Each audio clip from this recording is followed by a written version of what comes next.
And welcome, Hoosier fans, to another disappointed, frustrated, exasperated off-season episode of the Assembly Call. As unfortunately, we come to you tonight on the heels of yet another dismissal of a player from the Indiana University basketball program. As if you haven't heard yet, Emmitt Holt was dismissed today, effective immediately from the Indiana University men's basketball program. Obviously, this is in response to the incident from about a week ago when he and Thomas Bryant were caught in the parking lot holding a couple of vodka bottles. We've been waiting to see what the response would be, and now we know what that response is. Emmitt Holt will not be a part of the program. And so, I guess fortunately or unfortunately, we had an episode of the Assembly Call scheduled tonight. This news came down about 4 hours ago, and so we will be able to spend the night now talking about that. We have a full roster of folks here, as you can see. Our normal lineup: Andy Bottoms, Ryan Phillips, Will DeWitt are here. We also have Alex McCarthy of Inside Indiana, and we have Chronic Hoosier here. And so we're going to break this down. We'd planned on talking about Indiana's newest edition. We'd planned on talking about the schedule, but I think for the most part, we will deal with this issue. So if you want to participate, you can send tweets to @AssemblyCall. You can go to assemblycall.com/chat, and that should redirect you to the YouTube page where you can chat alongside the video. So if you have questions, if you have comments, put them there. We'll be looking at them as the show goes forward tonight. So we'll start out, as we always do, with a banner moment. Although it's kind of an ironic banner moment tonight, because certainly you don't feel any closer to hanging a sixth banner in Assembly Hall on the night when another player is dismissed. But let me begin by saying this. I sent out a tweet about an hour ago saying, do you agree with the Emmitt Holt dismissal? Simply because I wanted to kind of gauge fan reaction, because it seemed pretty well split. And at least as of a couple minutes ago, 62 of the people who had responded said yes, they agreed with the Holt dismissal. 53 people said no, they didn't agree with the Holt dismissal, and that seems to be about the temperature that I'm feeling just by looking at Twitter, looking at message boards, texting with friends. I will say this for my opening comment, and then we'll go around the horn and get everybody else's opening comments. I thought that Tom Crean's comments at his press availability the other day were strange, in the sense that he was incredibly candid with what he was saying, seemed incredibly frustrated, and this decision to dismiss Emmitt Holt, coming on the heels of Michael McRobbie's comments, obviously coming on the heels of an offseason where Hunter Mascara-Prey and Devin Davis have been dismissed, and when so many other players have had issues over the past few years. It seems this particular situation, it seems like too strong of a punishment, and yet when you look at a coach who is on the heels of a season where the team has very high expectations, and he clearly looks back at the last 12 to 18 months, and he even said he regrets being lenient in certain situations. In that sense, it makes sense for a guy, having his second offense involving a freshman, and so for a coach who seems to be trying to instill some discipline in a program that for which he has seemed to struggle to do so, in that sense, it seems like a decision that makes sense to me. My question is, why have we gotten here, and were there perhaps decisions that could have been made in the past that would have prevented us from getting here? And perhaps that is a jumping off point for discussion, but that's kind of my opening statement. I want to go around the horn. I want to hear what everybody else has to say. So we'll start with our normal Assembly Call crew, Ryan, Andy, and Will, and then we'll bring in our special guests, and we have a powerhouse roundtable of IU fans tonight to break this down. So we will certainly do that for you. So Ryan, let me go to you first.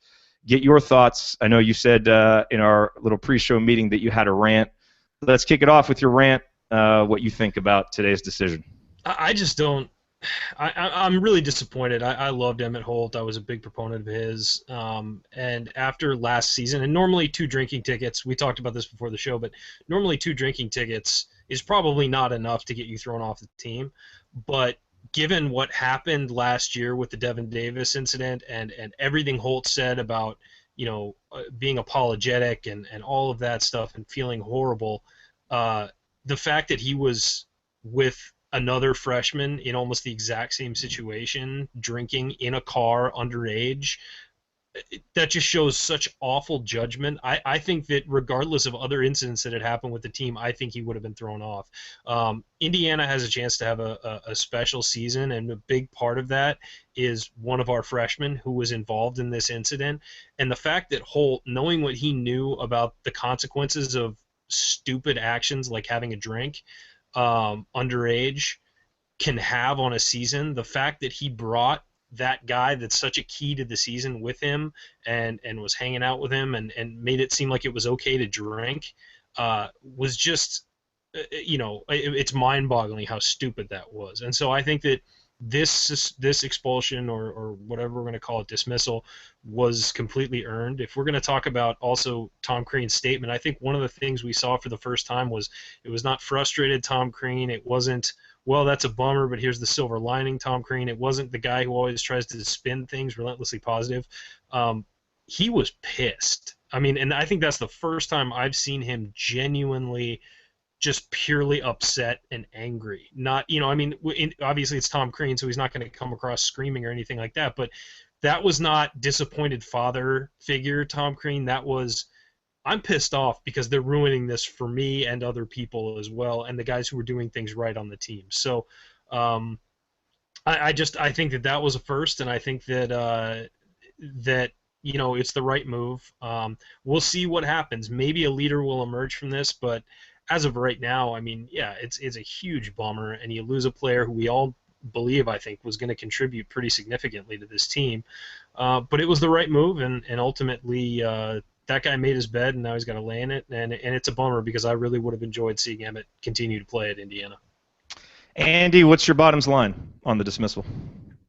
I think for me, I tried to think of this tonight, and it feels like the culture, the IU basketball culture that we all hold so dear and gets brought up so often has essentially become a punchline where different people are, taking shots at the program, and there's really not a whole hell of a lot you can say to refute it at this point. And I think that's kind of where I come down on it. And you and I exchanged emails. I think it was last week, about some of Crean's comments, and I almost felt numb to it. It felt like, well, this is, while his tone may have been a little bit different, the essential message to me was the same one that got passed down last year, and it didn't feel like anything had changed. And as a fan, I ended up feeling kind of numb to it, which, your response back was, I feel somewhat the same way, and that's never a good thing to feel, to kind of not have a strong reaction to it. But I do feel, that's kind of how it's been for me. And I think, like you both said, because of all these other incidents, we can't look at anything now individually. It's all viewed in the context of those, the past transgressions, however, major or minor those have been, and however major or minor the incidents now have been. And because of the way that those were handled, I think Crean and the program as a whole have pretty much waived the right to give somebody the benefit of the doubt. That just isn't really even an option anymore. And I know they're probably doing that with Bryant to a certain extent, but I think even with Holt, you painted yourself into a corner a little bit by saying, kind of the 2 strikes you're out program, which I know Glass has come out and said today, it's not really how it works. But I do think it would have been difficult to explain keeping him on the team after, the incidents he's been in. And I think just individually, to have been a part of the Devin Davis situation, played such a role in something that, really almost, it certainly did change his life, but to be even anywhere near something like that again is just mind-boggling to me. And so, it's certainly not the kinds of things we want to talk about. I really wanted to come on and complain about the lack of a true scheduled road game again, or some of the home non-conference slate, but we may not get to that tonight, just because of stuff like this. And it's really starting to overshadow what hopefully is going to be a good season, but one that you hope doesn't get derailed by this before it even gets started. Yeah, there's something wrong when we have to schedule a special edition episode to just talk about the schedule or to talk about a new edition. Will, your thoughts on Tom Crean's decision to bear down on Emmitt Holt here with the dismissal? As a student, I'm conflicted. I feel like, I know college kids are going to drink, they're going to have a good time. I understand that, but you just have to be smart about it. But yet again, as a student and what IU basketball means to the school, I kind of agree with the decision. To wear the cream and crimson is a privilege you get, pretty much the keys to the city of Bloomington. And just to be punished once, not learn from it, and then have to go through this again is just not really what I wanted to see. I was in class, and then I don't get Wi-Fi in there, and as soon as I came out, I heard this, and I think my instant reaction was deflated, so I think I'm going to stick with deflated and conflicted for my opening statement. I know we have a lot of people, and we're going to be talking about this all hour, so let's just get to the next person. Yeah, deflated and conflicted. I mean, that seems to be how a lot of us feel. Alex McCarthy, because we're also joined by Alex Bozich, so we have two Alexes here. Nice to see you, Alex Bozich and Alex McCarthy. Alex McCarthy, you're from Inside Indiana. Your opening thoughts on the dismissal? Yeah, first of all, thanks for having me on tonight, guys. Yeah, I know thanks for being here. It's not the show we originally planned on kind of going into, but it's kind of a decision that at a certain point kind of had to happen after Devin and Honor were dismissed earlier this summer after repeated offenses, I guess you could say. And so the precedent was set a little bit, but like you guys have said, if this isn't the latest in a pattern of all this kind of stuff, then maybe a slap on the wrist, maybe like 3 or 5 games or something like that, suspension or something like that. But because it's just the repeated pattern of everything, it seemed like Crean kind of went a little bit easy early on, and now he's figuring out that doesn't work. So he's just taking it to the next level and really starting to crack down.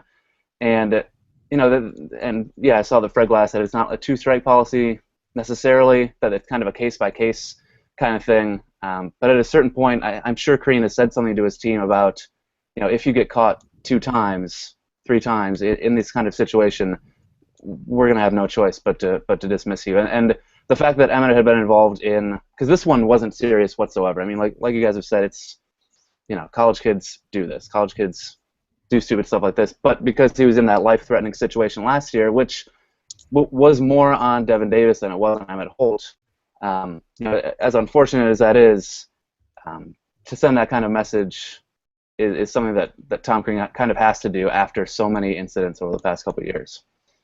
Chronic, what do you think? I mean, especially in light of what Coach Crean said on Thursday, do you think this is a decision that he had to make at this point? Chronic? You're muted, possibly. Alex Bozich, how about you? We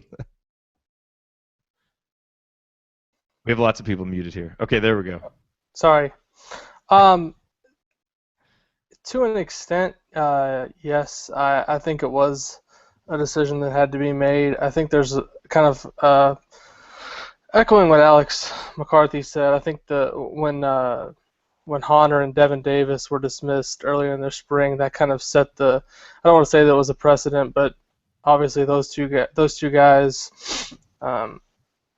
were in a situation that involved drugs, but it was really their second chance that they had kind of squandered away. And same situation here. I think the main thing to look at here is the seriousness of the situation that Emmitt Holt was involved in the first time, and the injury to Devin Davis that occurred, and kind of looking at what could have happened in that first situation. You would thought that Emmitt Holt would have looked at the second chance as, I got to keep my nose totally clean. The fact that he didn't do that kind of opened him up to, if anything was to come up, we knew that this was a possibility, and I was honestly kind of shocked that this happened. But the other night when Tom Crean talked at Lucas Oil, I was there and just kind of watching that up close and kind of the tone of his voice and the comment that he made specifically about, Emmitt had my freshman in that situation, kind of made me think twice that something like this could be on the table. And then I think given the weekend to think about things and discuss it internally, I think this was the route that he decided to go and be decisive. And because if you give him say you do give him another chance and something else happens, then you're going to be second guessed again. So I think at this point, cutting ties was the decision, and they move on, and hopefully, this is, I don't know how many times we've said this, hopefully this is the last incident, but it just seems like things keep popping up. Yeah, I think another point that needs to be made is that, Crean was out of town, apparently. I don't, I don't know where he was or anything, but he said he was 3,000 miles away, and there's sort of an attitude that needs to happen with these guys where, when dad is gone, the big brothers need to step up and take care of the younger guys and guide them and sort of tell them what they can and can't do and all that stuff. But apparently he was in San Diego, so he was in my town. Oh, was it a meeting of the fan club? No, Really? I was not present. I'm kind of offended he didn't call me. But he and that's true. He wasn't there, and so the guys who are older on the team need to set the example. And I'm not going to name names because I think that's counterproductive, quite frankly, to call people out. I think that's just silly. But yeah, I think it's a situation where the older guys on the team need to be the ones to gather the young guys on a weekend and be like, hey, this is what is acceptable, this is what's not, and show some leadership, and that's clearly not happening. So just another example of that void of leadership that we've seen since guys like Zeller and Oladipo left town. That's interesting, and I guess I'd like to get everybody's perspective on this too, because it's just such a stark contrast. You look at those teams, 2012, even 2011, 2012, 2013, such incredible internal leadership with guys like Oladipo and Zeller and Holes and Watford, and and it just now whether there were issues on that team that never made the press, I have no idea, but certainly nothing ever came out, and all we've heard is just about how great that group was, and it's almost been like night and day since, and it struck me, and I especially want to get Alex, your guys' thoughts on this, having kind of been there up close. It really struck me like Coach Crean in those comments was just at a loss. Like Ryan, you mentioned this. Like I've never quite seen him like that. It's not that he hasn't been candid before. I just haven't quite felt that exasperation. Like he was done trying to support the guys, not done supporting them, but done making excuses. And it was almost like, look, I've tried everything. I've tried protecting you. I've tried, the internal stuff. I've tried everything. Now I'm just calling everybody out because the leadership isn't where it needs to be. I don't quite know what to do, and we've got a chance to have a special season. And it felt to me like a guy kind of making his last-ditch effort to pull this thing back in and just rein in some kind of control, some kind of discipline. Am I reading that wrong, or did you guys get that sense too? Alex McCarthy, you go first. Yeah, you get that sense a little bit, and it kind of was similar to that first radio show he had last year, or one of the first radio shows right after the suspensions of Troy and Stan came out, where he was just like, "Come on, guys, like what are you doing?" That kind of tone. But you mentioned the groups in 2011, 2012, 2013, and the internal leadership that was there. I think it was so much easier for those groups to kind of stay grounded because they were all, those juniors, seniors were all kind of came up together. In the last couple of years, guys haven't really been making it as far, I guess, in their college careers at IU. There haven't been guys who've been here 3 or 4 years, and so the group of kind of really experienced guys isn't really a group altogether, if that makes sense. I mean, a lot of it kind of falls on Yogi's shoulders, at least publicly. A lot of people demand quite a bit from him, but it's hard to really put it all on one person. And you look at the groups, 3, 4 years ago, and they had that whole kind of core of Jordan Holes, Watford, Elston, Verdell Jones, and so it was so much easier to kind of handle that group than a group that's kind of so segmented. And part of that is just because the guys transferring a lot. Part of it's just from kind of imbalanced recruiting classes, it seems like. So there's a little bit to that, I think, in terms of not as many guys kind of coming up together and being able to really form that unit. Okay, we may have Chronic Hoosier back. Are you with us? No. If I can unmute in time, yes, I am. Sorry about that. All right, so Chronic, do you want to give us your initial thoughts on this?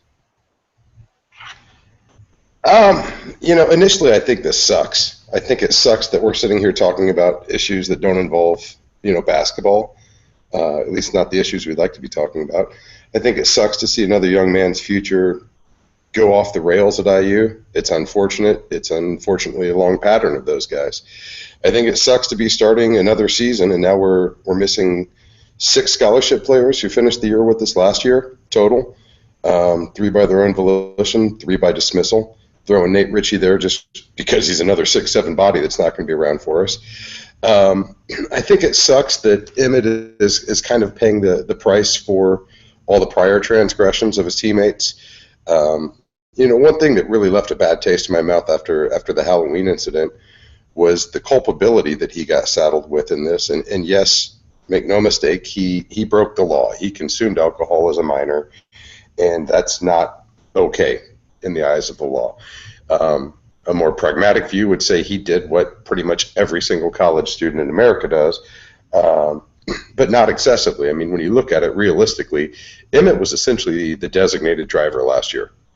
I mean, let's just assume from what we could see objectively, Devin was intoxicated enough to run in front of a moving vehicle and jump on the hood of it, on the windshield. I don't know that there is anything that, from the circumstances at least that were known, anything that Emmitt could have done to avoid that. This seemed like it was purely Devin's decision, albeit a very impaired one, to do that. And yet Emmitt, as the storyline kind of played out and the narrative took place, Emmitt got saddled with culpability in that. He was drinking. Yes, he was, but he had a .02 BAC, which for a guy of that body mass is realistically what? A beer? A couple of beers over the course of an hour? He was not impaired. I feel comfortable enough having been in the bar business. A .02 and your judgment is not that significantly impaired. And frankly, from everything I've heard about it, I don't think even if he was sober as a preacher, he would have had any way of avoiding what had happened that night. That being said, it was horrendous. It was extremely unfortunate, and it nearly cost Devin his life. Because of the severity of the consequences of the action, he got stuck left holding the bag for probably an undue portion of that event. But for the fact that he was the driver that evening, he's not in this situation right now. I mean, if Devin gets popped for a .02, everybody's like, man, you had a beer, whatever. Because Devin's brains nearly spilled out over 17th Street, he now just got sent packing for 2 of the most minor infractions probably in the history of IU basketball infractions, at least that went publicly. That being said, I don't think the university, I don't think the program had another choice. Kind of like it was in Hunter's situation, whenever you have, or Devin's for that matter, whenever you have repeat offenders who have shown poor judgment involving illegal substances, I don't know that from a risk management standpoint you can allow them to get their third strike under your watch, under your scholarship. That's exactly the opposite message that universities in today's culture, battling drinking, binge drinking, underage drinking, need to be sending. So it sucks. It all sucks. I think it even sucks that we keep having these issues, and it's like Noah's Ark. We only get arrested in 2s, and that's rather unfortunate. Although apparently we're doing this in 3s now, with possibly other actors involved who have, whatever connections. Man, I wish we weren't here. I wish we weren't talking about this yet again. But this is like Groundhog Day, where we keep getting together to talk about these inexplicable decisions that our basketball players are making. So, cheers, guys. No, good comments, Chronic. And Ryan, I want to direct this to you, but I want to get anybody else's thoughts on it too. Which is to say this, don't you think it's fair to say that I think all of us have generally agreed that this decision, in a micro sense, was the right decision? That because of everything that had happened, Emmitt Holt needed to be dismissed from the program, given the context, just given everything. And so, we're not necessarily criticizing Crean for this decision, but is it also fair to say that Coach Crean does deserve criticism for allowing it to get here? And that even if he made the right decision here, a series of poor discipline decisions, if you want to call them that, going lenient on the Hunter Muscara OWI, which he even admitted, other things, that he bears the majority of the responsibility for it getting here. And so while, again, there's no criticism for this decision, ultimately, the responsibility for this still lies at his feet, which I think is going to make, obviously, we know how much pressure there already was on this upcoming season and the necessity for this team to play well, but it even heightens that because just of where the program has been, wins and losses the last couple of seasons, all of this adding up, because I think we can talk about, how the individual players need to have responsibility, and they do, And in this case, Emmitt was dismissed for a poor decision, but ultimately this does come back on Tom. And I think even if we're not criticizing this decision, the responsibility is still his. Fair or unfair? No, that's fair. I think that anytime anything happens in a program, it's at the feet of a coach. I don't think you can ever discount that. At the same time, saying, well, should he have punished this guy more harshly? I mean, you can do that until you're blue in the face. Hindsight's 20/20 on that stuff. But he said that. That's not me. No, that's what I'm saying. Is that even he can come out and say that, and if he's saying it and he was more involved in the situation, and he knew what was going on outside of just police reports and things like that. That's fair for him to say that. I personally, I don't like going back and hand wringing over that stuff because we don't know what was going on in that room. We don't know what was going on, day to day with these guys as much as some of these other guys do, as much as the coaches and the players do. But yeah, of course you put this on the coach, and he put it. I thought I was kind of surprised that he didn't really talk in generalities during that media scrum. He sort of put it directly on himself, saying, "Yeah, no matter what happens, it's on me." And he was saying, and I know that, and the coaches know that. So I felt like he was taking responsibility for it. At the same time, clearly things have to change, whatever that is, whether it's, doing some kind of other method to reach out to these guys. I don't know. But, whatever it is has to change. And as he said over and over, and I think this is the biggest key, because the coach can say whatever he wants as much as he wants, but leadership internally needs to develop. These guys, the older guys who have been here, need to step up as leaders, regardless of whether or not this is the coach's fault. There's only so much a coach can do. Now, as I said, it all falls on him. But the key is you need to have leadership from the top, and you need to have player leadership, player-guided leadership. And that clearly doesn't exist right now for IU. And maybe that'll change over the next month or so. Maybe this will light a fire under somebody's butt and get them to sort of take that responsibility. But as of now, it doesn't exist, and no amount of taking the blame for something is going to change that. I think that the players need to take it on themselves to do it. Yeah, I think from my perspective, it ties a little bit back to what you had asked Alex about before, and to me, you had those teams, the Hulls and the Watfords and all those guys, and even I think I remember this from when you interviewed Hulls on podcast on the Brink, kind of talking about that team and how special that was. And I think, those guys, everything they got, they had to earn. They got their brains beat in for how many years, and they had to earn getting back and climbing back up to where the program was at that point. And then I think you had, after that, some of these guys just kind of handed the keys to the program. And I think, Crean may have either lost sight of what made those guys special, thought too much that these guys had that, or was too slow to realize that they didn't have that same drive and that same connectedness. And it feels like, it just got to a point where things had gotten too far before trying to rein it back in. So now, trying to pull the reins back in, and these guys really, have maintained kind of a status quo area where, you really saw the other guys, really build something. And this has been, kind of hanging on by tooth and nail, almost in spite of themselves at times, trying to, get things where they need to be. And I think, as different guys have left, maybe he started to realize that, but I think at some point it almost got to be, too little, too late, and now, you're issuing ultimatums at this point in the season. And I think Alex kind of alluded to this. I think most people who are listening to that are interpreting that as Yogi needs to do more, and we can all argue whether we think that is or isn't fair.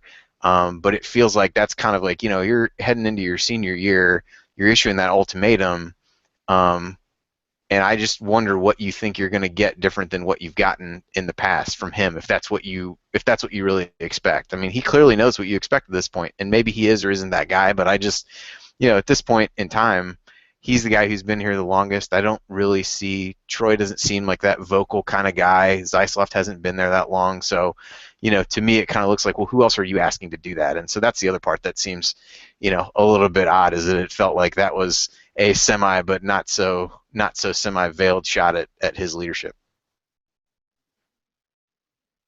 Chronic, do you have thoughts on that as well? maybe struggling to get unmuted. Here, Alex McCarthy, hop in. Yeah, and the whole thing about Crean kind of taking responsibility for this that you mentioned, Ryan, it was kind of refreshing because I've had a lot of people, tweet at me or say to me just off the cuff, that sometimes criticizing Crean for not taking maybe as much responsibility as he maybe deserves, and there's definitely credit to be given for that press availability last Thursday. I counted at least 3 times when he said, it's my responsibility, it's on me, it's on us as a coaching staff.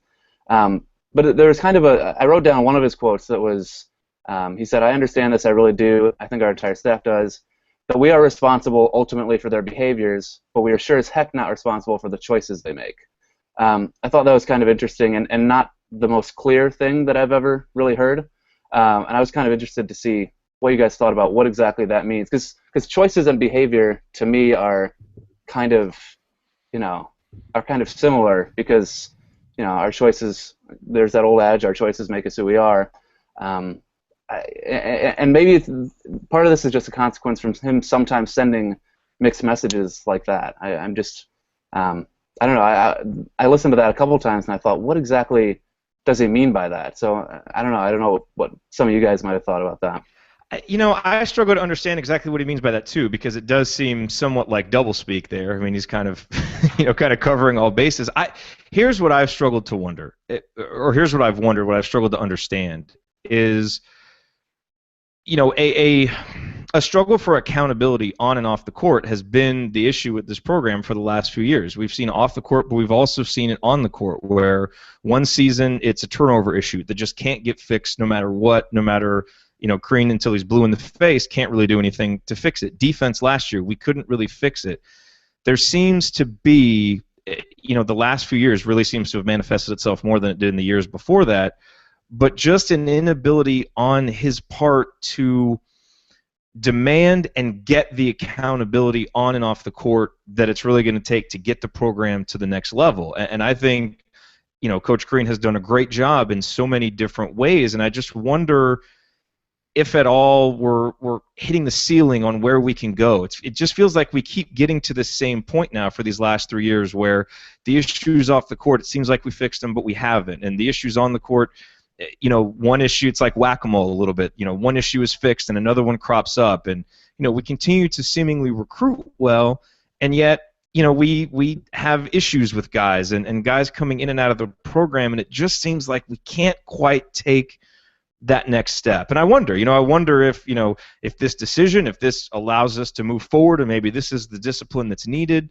but I know for me, just speaking personally, listening to those comments and kind of seeing what has happened the last couple of weeks, it's diminished my confidence in what's coming up for this season. And I've had a lot of confidence in this season, but it was also under the, I guess, thinking that there was going to be a different level of maturity, different internal leadership, guys coming back, dismissing the NBA, coming back, this renewed sense of excitement and commitment that just doesn't seem to be there. And so I guess I'm kind of taking off what you said, Alex, and leading into kind of another question. I'm kind of curious what you guys think about that. I mean, there's been so much excitement for this upcoming season, and we can start talking about what the loss of Emmitt will mean on the court. He's been kind of a breakout guy in some people's minds, but he's also a guy who had, 4 or 5 notable games last year, but wasn't a huge contributor. I don't think this is a killer loss from a basketball standpoint when you've got a solid recruit like Juwan Morgan who can possibly step in and take those minutes.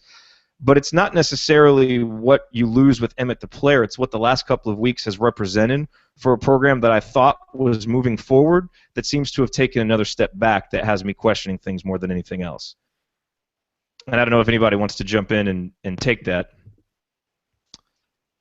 Yeah, I'll take it. I do think that from an on-court perspective, yeah, it's a bummer to lose him at Holt because I think that long-term his development was going to be really fun to watch.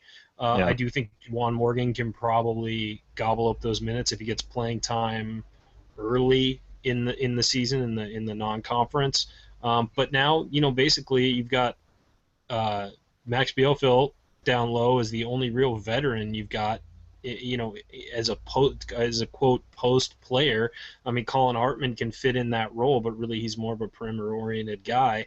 And then you've got two freshmen in Morgan and Bryant. So hopefully those guys develop quickly and are ready to go right off the bat. But it is a bummer to lose a guy like Emmitt because of what he was going to bring on the court. At least he's an all-out effort guy, and he's a smart basketball mind and has really good instincts.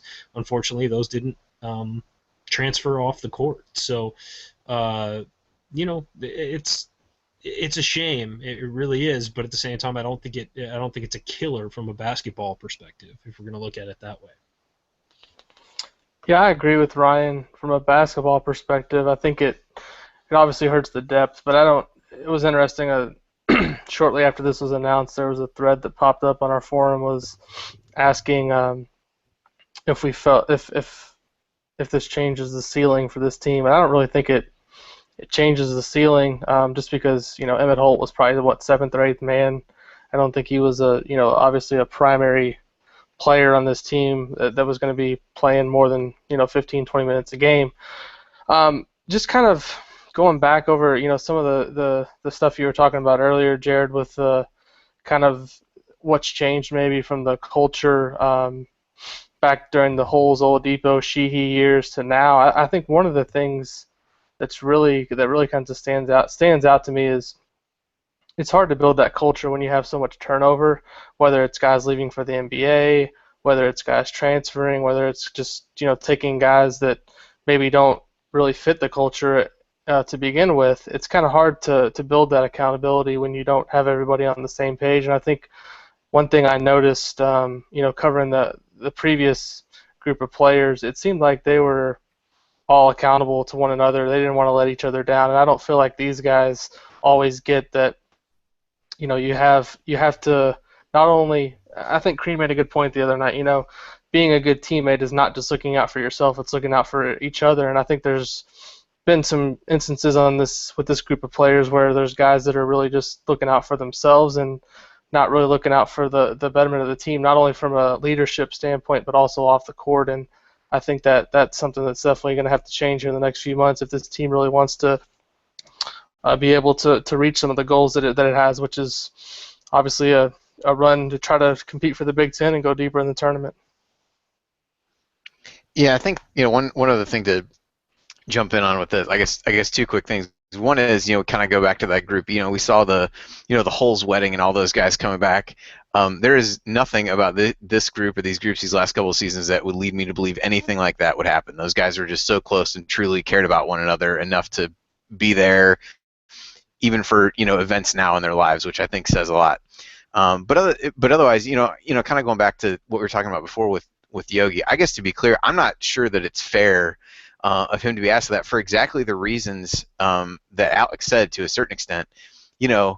He's really been the one guy who's been there for any period of time, and there's the revolving door around him, and trying to figure out, okay, well, is it really fair to ask that of him? He's been asked to do, as we've talked, a lot of times over the course of his career, been asked to do a lot of things, and I'm not sure that it's quite fair to put that all on one guy, given the amount of turnover. I think that's made it incredibly hard to have that leadership because there haven't been a lot of consistent pieces around to give that message.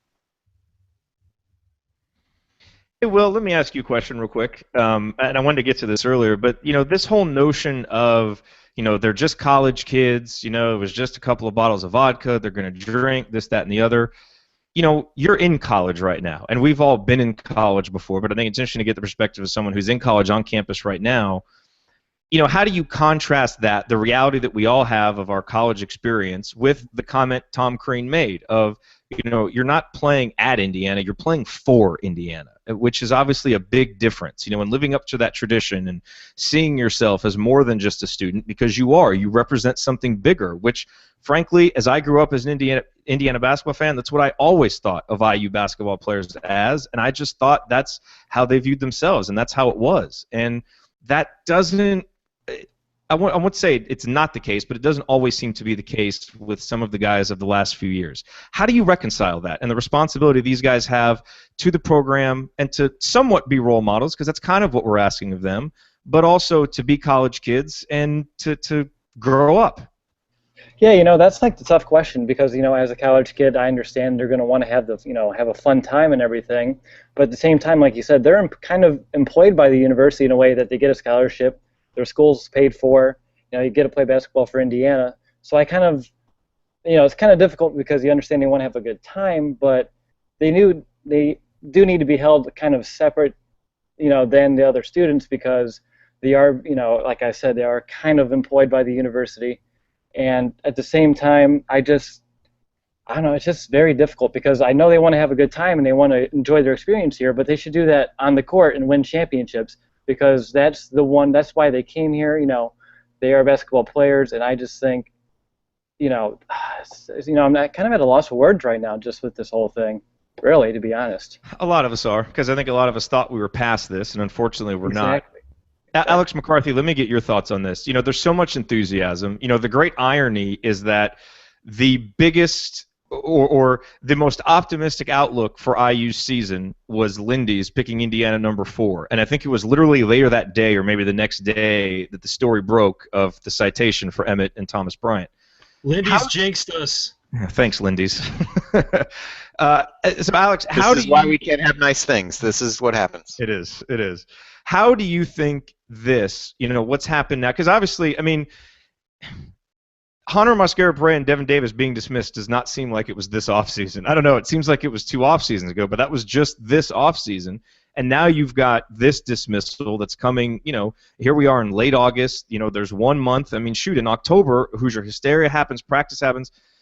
But there's still a month between now and then. And obviously, this is the big story right now. We're all crazed about it. Do you think it'll dissipate at all by October? Will we still be talking about this? Will things have softened some and we'll be back to the enthusiasm and the potential of the season? Or do you think that this situation is really going to ratchet up the pressure on Tom Crean more than it already was, and it was already going to be at about a 9 out of 10? Does this make it any bigger, or is this a story that is going to be really big for a couple weeks, but in the grand scheme of things isn't going to have a huge impact on what happens going forward? Yeah, it's kind of interesting that it's you look at last year where the stuff happened a lot closer to the season, and even still, as the team started playing well and started actually winning, and once we got into actually watching the games, once the season actually began, it dropped off a little bit, and obviously that was before people were getting kicked off the team. Obviously, Devin had his unfortunate situation going on, but you mentioned that it seemed like so long ago that Hunter and Devin were dismissed, and at the time that almost seemed like not necessarily a positive, but it seemed like, okay, maybe this is the turning point. Like they're cracking down, and then everything from here on is going to be great. And then this happens, and it definitely brings it back down to a lower level than it was, than the excitement was, say, a week ago, 2 weeks ago. But I think it'll dissipate a little bit just because people are going to be excited for this team. They're going to be excited, even if Thomas Bryant's in this trouble, they're going to be excited to watch him play. People are going to be excited to see Yogi's senior year, or Blackman, or Troy even, who might be the most exciting person this season. There are enough positive storylines along with this team where I think people will kind of get over this, at least until they see on the court that until they have the question answered of what's going to happen in the front court, because that's as big a question this year as it was last year, really. Maybe not quite as big, because you think you have a more capable guy in Thomas Bryant than you did in Hunter Mascara-Perea. But it's still, who's the next guy off the bench, everything like that. So there's still all those kind of questions. There are just as many questions, I guess, as there are answers. But there's enough positivity, and I think this fan base is kind of optimistic enough, or at least there are sections of this fan base that are optimistic enough where I think it'll dissipate a little bit by season start. Yeah, I think that if you're going to talk about pressure ramping up on Tom Crean, before this, if we didn't perform well this season and up to expectations, I think it was pretty much widely accepted that we'd be moving the school would be moving in a different direction. So this incident doesn't change that at all. I mean, it doesn't. Your job's on the line whether this guy gets arrested and kicked off or not. I really don't think that. I mean, Tom Crean is aware of what's going on around him. I mean, he's not a moron, although a portion of the fan base would certainly disagree. But it's he's a guy who knows the score, he knows the situation, and I think that regardless of what happens, I don't think there's going to be any more pressure on him. There couldn't be any more pressure than there already is. So this incident is more of an annoyance and something that he's going to have to deal with from a basketball perspective. But as far as it putting his job on the line or anything like that, I believe that was already the case. So I really don't think this changes much. Alex Bozich, I'll ask you this question. A guy like Juwan Morgan, is he ready to step? I mean, he seems like the guy who probably steps into, to kind of Emmitt's role, kind of that next big guy. I mean, obviously, Beal, there was kind of a debate about whether it be Holt or Bielfeldt first big guy off the bench. You would assume it'll be Bielfeldt just because of the experience. Is Juwan Morgan ready to step in and play more minutes, maybe play 10 to 12 minutes a night and become a consistent contributor on a Big Ten contending team? Because it seems like that's the role he'll need to take on now. I mean, if you rewind back to a year ago from now, would you have said that Emmitt Holt was going to do what he did as a freshman? I mean, he was less heralded than Juwan Morgan, had less of a reputation, played against lesser competition. So I think it's certainly possible that Juwan Morgan is ready to step in and play a pretty significant role. The one thing that's maybe a little bit different about him is he doesn't have quite the same build and frame, like as far as his body and his weight to maybe bang down low as much as Holt was ready to do. And early on, we even saw him get manhandled quite a bit against some of the teams like Purdue. But I think in that 10 to 12 minute range would be probably a realistic prediction for where he'll fall in terms of his minutes. I mean, I think it's pretty clear that Bryant's going to be the guy there down low, and then Bielfeldt, I think they're going to, Crean talked about him a lot the other night too. I think they're expecting him to bring experience and also some rebounding ability and some size. So I don't think it's definitely not. I actually think the front court situation going into this year is better than it was last year. And that was kind of the Achilles heel of last year's team. So it'll be interesting to see. But I don't think, like going back to what I said earlier, I mean, obviously losing Holt is not ideal, but I don't think it really changes the ceiling for this team whatsoever. Alex, what do you think? I was thinking that Morgan, he's maybe more ready than a lot of people think, just because Bryant has kind of overshadowed him, obviously. But when he committed, I mean, that was the first. That kind of was a little bit of a big commitment for Indiana, because it followed some commitments that were maybe not quite as high profile. I mean, that was the first commit of this class, and it was after the class before that had kind of taken some more under the radar guys that people weren't as excited about, I guess, finishing up with Tim Priller and Jeremiah April. And I think Morgan really has a chance to. He's going to be here for a couple of years. I mean, obviously, he's going to be here for 3 or 4 years. And I think he's a guy that they can build around in a way. He's not going to be a star. He's not going to be incredible, but he's going to be fairly reliable. And I think he's a really good guy to have in that locker room as well. When all the stuff happened with Devin Davis last year and the Holt Davis thing, I texted Morgan, I think the next day, and I said, what are your thoughts on this? I mean, do you have thoughts about looking elsewhere, stuff like that? I phrased it better. But he said, it's affecting the program, but it just makes me want to get there faster. One of the things Coach Crean emphasized when he recruited me was leadership on and off the court, so I don't want to let them down on this note.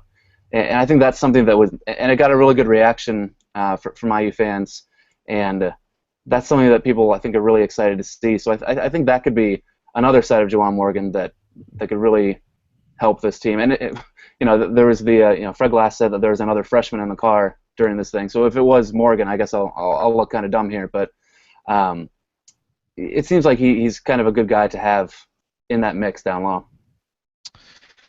So let's talk real quick about recruiting and how does something like this affect recruiting? Because I can see it absolutely going two ways. You've got the one argument that is, okay, well, now recruits know they're going to no fun university and no one can go out at Indiana, so no one's going to want to go there.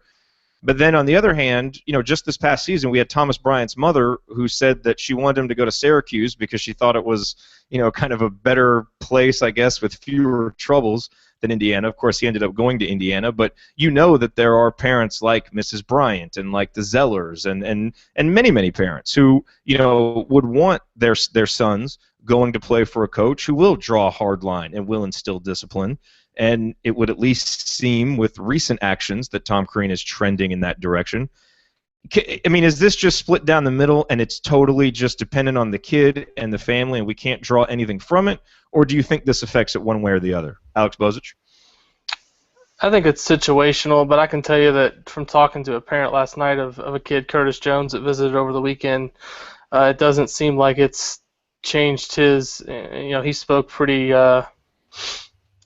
what sounded to be pretty frankly and honestly with me last night about their visit and had nothing but good things to say about Tom Crean and the coaching staff. So I think it's going to be on a situation-by-situation basis. I think obviously some programs are going to try to use this to negatively recruit against Indiana, but what's new? I mean, they dealt with that last year with all the speculation about whether Crean's job was on the line, and he got a McDonald's All-American for the 5th straight year. So, I don't think it's. I don't think it's obviously not an ideal situation to be in, but I don't think it's anything that's going to kind of cut recruiting down to a level that's anything less than what it's been the past couple of years. That's just my personal opinion on it. So another question, and this comes from one of our longtime listeners here, and this is a really good question. I think a lot of people have been asking this, and it's basically, what effect does social media and kind of political correctness have on the impressions of the public in these situations? Because frankly, we know more about what these guys are doing now. More comes out, we see more. And we've all heard, everybody always talks about, the heydays of when Knight was here, and this stuff wouldn't happen under Bob Knight, and yet we all know of stories that happened under Bob Knight, some that came public, some that didn't. And how different is it? Like, really? I mean, are things a lot different now, or are they just coming to light more, or was there more discipline, and was there less stuff of this going on back in the day? Chronic, do you want to attack that first? Sure. I mean, my first 24 hours on campus as an IU student, I lived off campus, having been to a private school. Got tired of sharing a bathroom, so I ended up on Fountain Park Apartments over on the east side of town, and didn't realize it till we were just about done unloading the moving van, and come to see Sharon Wilkerson lives one door over, or one unit down from me. I'm like, oh man, that's awesome. As a matter of fact, last I'd seen him, he was teabagging my best friend, who had pulled up a 3. Sharon stole it, came back, and just destroyed him. So we talked about that for a second. He invites us over, and, it was an eye-opener exactly what was going on with those guys. He liked to party in the bathroom quite a bit, and while I never went back there with him, I have an idea what was going on. So this is certainly nothing unheard of at IU, but, later in my IU career, a friend of mine lived with some more basketball players, and we got to party with them quite a bit. The difference there was, though, is they always did it in their houses. The difference is I never once saw them get behind the wheel.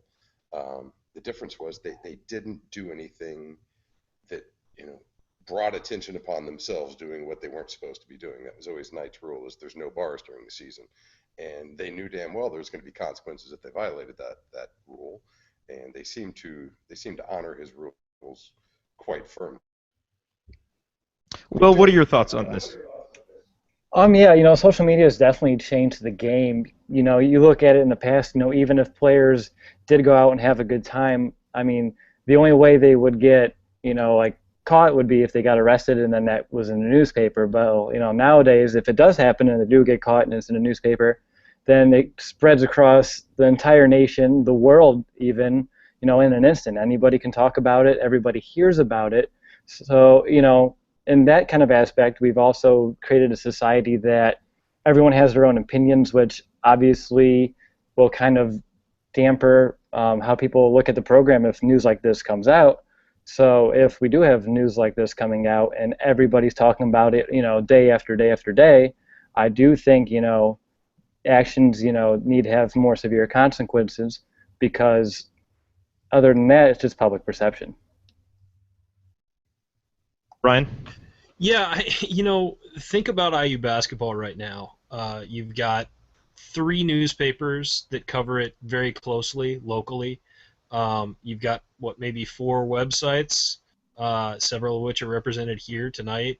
You've got 2, 3, 4, 5 podcasts that talk about the show. I mean, this is a microscope. It's a fishbowl, and so news of a player arrest at Indiana is a bigger deal than it's going to be at Northwestern, even a place like Michigan State. I mean, you're not going to hear about it as much because there's not as much attention on it because of how hyper-focused people in Indiana are on the basketball program. And that comes with the territory, though. All these players, when they arrive, know that, and the coaching staff knows that. That's not an excuse. But that's just, these days with the way things are with Twitter and Facebook and Instagram and whatever else out there. I'm sure there's other ones that I don't even know of that people are using. And Alex just made a point in the chat that, some players don't fully grasp that. And that's true. They probably don't. They should. And they should know that getting in, because you're playing for an elite program. But things happen in Bloomington and they get magnified. And that comes with the territory. And if kids don't know that, they need to get educated on that quickly. And quite frankly, the only school that's dealing with that either, though. I mean, there are no, not at not at all. Media markets all over the country. I think Doctor said it best last week when he said, the difference between the IU kids and the Kentucky kids is at Kentucky, these are NBA kids, and they know that they can't screw up because they've got a lot on the line. At Indiana, these are kids being told they're NBA kids, and all of a sudden they're being elevated, maybe unjustly, to rock star status when they haven't done anything to earn it, and they don't even fully grasp what the consequences are. If you want to make that next leap, what they have to do to get there. And it's not just what they demonstrate on the court. They've got to show an NBA team that they're worth a multi-million-dollar investment, and they're not going to embarrass the team or prove to be a bust. So I think it's very much on these kids. While social media certainly amplifies the message once it gets out there, you cannot discredit the source of the news and the repeated nature and the egregious nature of some of the stories that we've heard from this team. No, I completely agree with you, Chronic, and I'm not.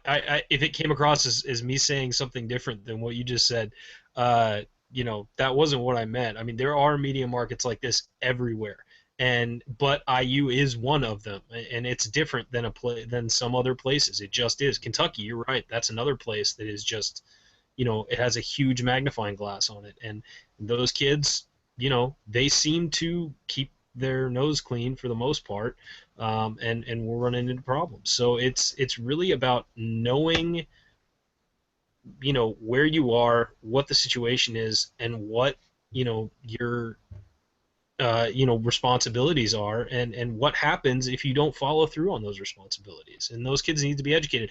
And quite frankly, a lot of that is on the coaches. The coaches need to be on these guys as soon as these guys are on campus, and prepare them for it even before then. Yeah, it's funny. We were just watching Hard Knocks before we came on here, and Bill O'Brien is basically going over with the Texans players, like, say these phrases when the media asks you questions. I'm just here to help the team. I'm just focused on getting better. And you wonder, and this seems to have hit a nerve just with what we've talked about here, and maybe this is an issue that the guys just don't understand the microscope, and obviously they're all public out there on social media, they're using it, but apparently they don't understand the impact, and they don't understand how public they are and how much they're going to be held accountable. And I think we can all hope, because I think for a long time we all said, well, of course they don't understand it because they're not being held accountable. There's no real discipline, and we've talked about that on the court and off the court. Of course they're not going to play defense because no one's sat down on the bench when they don't play defense. Of course no one's going to stop partying because the penalties are kind of toothless. Well, hopefully, maybe, if we're trying to see this with crimson-colored glasses and put a bright spin on it for what is to come in the upcoming season, maybe this is a sign that real accountability has started to come. That doesn't mean that it shouldn't have come a year and a half ago and that the accountability still isn't there for the decision makers at that time, but at least maybe this now is a message, a lesson that can get through. I don't know. We'll see. It'll be interesting to see. before we go to closing thoughts, because this has already been an hour, and it's been a great hour, and we could all probably spend 3 more hours talking about it. Andy, It's been a horrible hour. What are you talking about? What? But it's fun hanging out with all you guys. I mean, I know it's under bad circumstances, but it's still, I don't know. Yeah, you're right. It has been a horrible hour. What am I saying? We Andy, need to get the players in one of these, keep them off the streets. That's what we need to do. Yeah. Hell with us. I can do whatever I need to do for 3 hours. You can get. All right, well, let's go. Let's do some final thoughts then. Let's close this up. Let's do some final thoughts. And I think what we'll try to do, if everybody can, maybe next Monday, or we've been doing these every other Monday. If we have time, well, shoot, next Monday's Labor Day. I don't know. We will come back soon with another episode, breaking down the schedule, talking about Indiana's newest edition, perhaps breaking down recruiting, because there's a lot of other stuff going on, and that's the real shame of stories like this. Is they just take precedence over everything. It's all anybody can talk about. It's obviously what everybody has their hot sports opinions about, and so it's what needed to be addressed. But hopefully we can move past this, and there isn't anything else like this. Would anybody like to step up in the interest of internal leadership here? Would anybody on the panel like to step up and be the first to give a closing thought? And I'd really love it if one of my upperclassmen would step up and do it. Anybody? All right. I'll step in and do it. God. I've been around the longest. I figured I should show the most leadership. Yeah, I just think, it's another garbage week for IU basketball, but at the same time, these things can go one of two ways, and Tom Crean said that. I've heard plenty of other coaches say it. It can be something that galvanizes people and brings them together, or it can be the kind of thing that just signals the end of a long downfall. This is still an incredibly talented team that has very high expectations surrounding it, and the dismissal of Emmitt Holt, I don't believe, changes that. There's still some kids on this team there's a lot of kids on this team that I really will enjoy rooting for.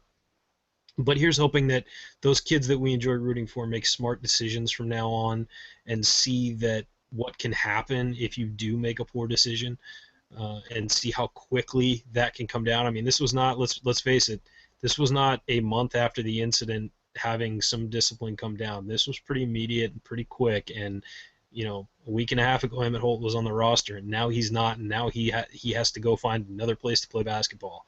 That should be as stark an example to these guys as anybody. Your career can be snatched from you, with one bad decision. So hopefully they get that. Hopefully they understand that, and hopefully, things start to trend back upward after this. I think it was a great offseason, a great summer. After the dismissal of the other two guys, I felt like it was really a very positive stretch for this team, and unfortunately we hit a wall with this, but hopefully now things turn up and we can start focusing on getting to Hoosier hysteria and the start of the season. Yeah, I think from my perspective, just to tag on to what Ryan said, I think at least what you want to start to do at this point, in the hopes that we don't have another one of these shows coming up, is to start to think about what that means for the season. And from that perspective, I don't think it changes the expectations a lot. What I think it does do, though, is give a lot less margin for error, which is something I feel like I said pretty much after every game last year about how little of it there really was for this team. But I think you see that much pressure come on to Holt. You see, to a certain extent, that much pressure coming on to Morgan that we talked about earlier, and even Bielfeldt being asked to do maybe a little bit more than what he initially was supposed to do. And so I think those things are worth following as we get started in the season to see how those play out, because while all the key pieces are still there, I do think some of that margin for error that was maybe there with some of the depth that we had talked about a number of other times, and how that might play out, somewhat jokingly about how Crean would find time for all these guys. If you really think about it, that's whittling its way down to 10, maybe 9, 9 guys that are going to see action. So I think that, I guess, is what I want to hopefully look forward to as we start to figure that out and start buying up college basketball preview magazines like they're going out of style, and look forward more to the basketball part of it than the off-court part of it, which apparently we need to petition for the season and practice time and things like that to start earlier, just to kind of shrink the off-season window where this kind of stuff can happen. Yeah, to kind of bounce off Andy's points, Personally, I kind of wish we can just get back to the basketball. It's almost September. We're just like a month and a half away. I'm excited to get there. Personally, I thought I was naive to think that this was behind us. I really kind of thought it was. I don't know what made me think that, but things just happen. I am just disheartened, still at a kind of a loss for words.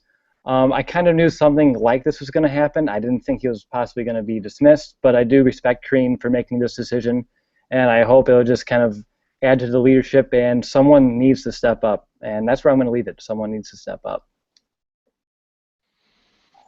Alex McCarthy, your final thought. Yeah, no question. I mean, they need to find something to wake them up because, and you brought this up, Ryan, that Crean said, this is August 27th and we don't have leadership, or this is August 27th and this kind of starts to bring us together and we start to really get going and it'll basically light a fire under us. I don't know why this incident would, inspire this team to be better if they weren't scared away by, Honor having the OWI during the season, which could have been very, very dangerous. I don't know why they weren't, scared straight by Devin almost getting killed, basically. I don't know why they weren't scared straight of Hunter and Devin then getting kicked off the team.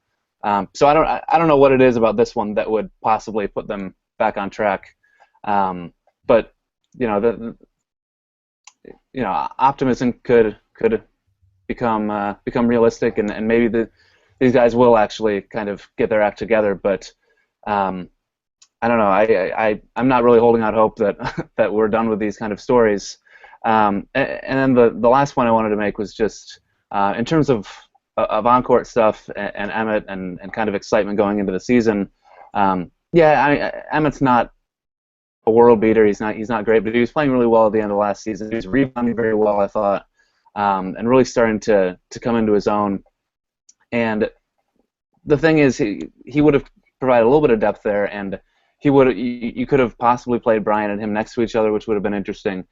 But what it also allowed for was that Colin Hartman didn't have to spend as much time at the 5, hypothetically, if Emmitt were here. But now that Emmitt's not, and now that Perea and Davis are not, Hartman's going to have to kind of come back into the middle, which he did a better than expected job of last year. But that's not his, that's not him. That's not really what the height of his game would really be. He's more of a kind of stretch 4 wing kind of guy. And you might have to bring Troy into the post a little bit more now that Emmitt's gone. So I think maybe the loss of Emmitt and his numbers and things like that aren't hugely significant, but I think the effect that it has on other guys having to kind of pick up the slack and move into the post, I think that's kind of one of the bigger negative impacts that Holt's departure brings to this team. I think the most obviously unfortunate thing about the whole situation, not only is it Emmitt Holt, being dismissed, and the effect that it's going to obviously, it was his decisions that kind of led to this happening, but also it kind of leaves we'd heard all off season. There's been a lot of good news. There'd been a lot of different things that had happened over the off season that had fans enthusiastic, and now you've got this happening right around the start of the semester. You've got now 2 more months for kind of people to stew over this, and I agree with what Andy said earlier. Was basically the season can't start soon enough for these guys. That the practice can't start soon enough. They can't start playing games soon enough, because the only thing that's really going to change the conversation at this point is for Indiana to win, and win big, win a lot of games. Because anything other than there's been a lot of people that have been saying, stop talking, just show us on the court, and that's basically what they're going to have to do at this point. I don't think there's really anything else that can change the conversation. There's nothing Tom Crean can say. There's nothing that Fred Glass can say. There's nothing that the players can say at this point. They're just going to have to, hope that nothing happens over these next 2 months and they can get to the season and win a lot of games. And that's really the only thing that's going to change the conversation at this point, unfortunately. Yeah. No, great point. Will here has let us know that he has class with Thomas Bryant, and he's agreed to follow him everywhere and just ensure that no trouble comes upon him. Maybe that'll be the new intern role for the assembly call. Will be Chris Carter's fall guy, so to speak. But all joking aside, hopefully that's not the case. I mean, the big point here is that we hope that with this decision, with the decisions from earlier this offseason, that the message gets through. Because I think for those of us for whom Indiana basketball is really special, yes, it's about wins and losses and wanting to make Final Fours and wanting to win Big Ten championships and all of that. But to me, it's also been about helping to teach guys lessons and hoping that they come in more mature and more ready for the real world when they leave the Indiana basketball program than when they started it. And that's not to say that our guys now are making such worse decisions than guys before, but at some point you do have to learn from mistakes. And when mistakes are shoved in your face and when accountability is demanded of you, you have to be able to change and you have to be able to grow and you have to be able to mature. And I think the disappointment for a lot of people in this fan base is that that doesn't seem to be happening. And someone just asked me on Twitter, what specifically about the recent past or present makes you think anything will be different in the future? And my answer to that is frankly nothing. There really isn't anything from the past few years that makes me believe anything will be different. And I think longtime listeners, viewers of this show know that I'm about as positive and optimistic and sometimes cockeyed optimistic as anybody in this fan base. And some of those predictions have certainly come back to bite me because they've proven to not come true. But really for the first time in a while, I don't have that same sense of just confidence and optimism that we're going to reach above and beyond our potential like I have all of these past few seasons. And I can't quite put my finger on it because there's so much talent and ability on this team. And I can't wait to see Yogi making threes and Troy dunking and Colin Hartman making beautiful passes and effort plays and Robert Johnson doing the little things and see what Thomas Bryant has to offer and watch Nick Zeisloff making three-pointers and James Blackman Jr. doing James Blackman Jr. things. All those things. I can't wait to see those on an individual basis once the season starts, but I think I'm kind of at the point now where the program, the team, the players, the coach, they kind of have to show something to me in a sense, that they're past this stuff and that they're ready to really proceed forward in a positive manner. And unfortunately, this offseason, while there have been a few highs, there have been a lot more lows. And I don't like not feeling optimistic. I don't like not feeling positive, but there was something about, if a coach, if a leader, if one of their jobs is to inspire confidence, Coach Crean certainly didn't do that the other day. And I don't know that he was trying to do that. I think he was trying to give an honest assessment of where the program is and call out his leaders. And if the result of that is that it moves forward and it gets better and this dismissal of Emmitt Holt helps with that, then great, and the proof will be in the pudding and this team will succeed on the floor. I'm just kind of at the point now where I'm going to wait and see. And we'll see when practice starts. We'll see when the games start, and I think that's what we all can't wait for.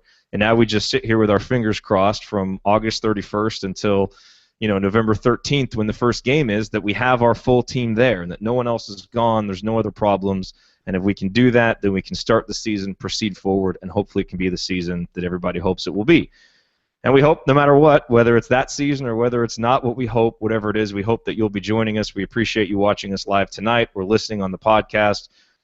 Forgive me, I didn't give this out earlier, but to get on our email list, it's assemblycall.com/subscribe. Will has been doing a great job putting together the bi-weekly news roundups. We have other updates that come your way, so we hope you'll join us on the email list, and we have some other fun, exciting features planned for the email list and for the site later this offseason and season, which we will update you on. My thanks to Ryan Phillips, Andy Bottoms, and Will DeWitt, our normal roster here for the Assembly Call. My thanks also to Alex Bozich of Inside the Hall, Alex McCarthy of Inside Indiana, and Chronic Hoosier of the Comcast support team.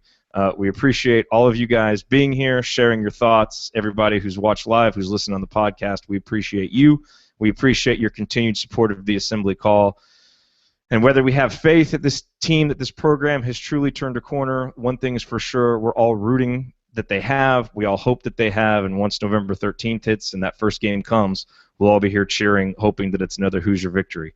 But anyway, with that said, we will talk to you certainly in 2 weeks. And if we have another special edition episode before then, that's another reason to be on the email list, assemblycall.com/subscribe, because we'll email and let you know. Have a great night, everybody. We'll talk to you soon.